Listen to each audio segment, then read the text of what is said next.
Okay. See how your heels are in the back of the cup? Mm-hmm.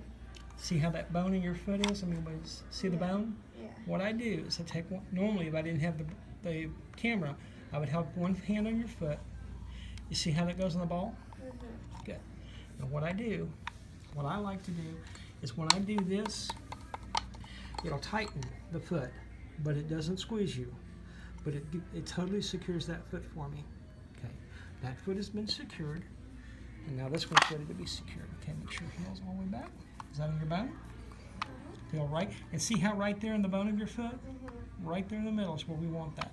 And then we bring that and tighten you. Okay, now the first thing I'm going to do, you got the weight on both good feet, right? Now see your toe is coming right over a 6.5.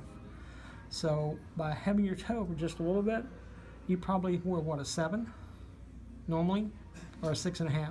At 7 is my size, but I always wear 7.5 because I have white. Okay, but here's the thing we're going to do next. Now see here to here, see you've got a really nice arch. But what I do, I come and look at this number. This is your left heel, okay? Your left heel is telling me that your foot is right at a 6.5 arch. So what that says to me is from here to here versus the length of your foot's a little bit shorter. But now, you're right about your width. Because see, your foot's a little bit wider. Because right at a 7, see how you're at a C width now? Actually, yeah, your foot's at a C width, so you're right. This part of your foot is wider. So this foot I would put you probably in a 7 to a 7.5. But once I've got, and see what's nice about having both of your feet, you see now how you put weight on both feet equally? Plus, when I'm measuring you, I now can compare the feet together. Okay, from here to here. Okay, now this toe is a little bit longer. So this toe is right at a 6.5. Okay, and this arch, let's see, your right arch is going to be, right arch is right at a 7.5. So this arch is longer. And see how you have a nice arch?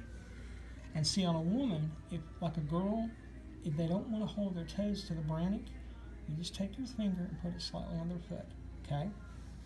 Now we come over and we check. So this one's a 7.5, right? On the arch. Okay, so what I do now is I find the 7.5, and see this foot's also a little bit wider through here. So, and that's how you get both of them measured together. And what's nice about having both of your feet, you're totally secure right now. You're not going to be able to move around very much. And on young girls, they don't want to stand still on the Brannock, do they? They want to move their foot. So, but that allows you to totally compare the feet together. So.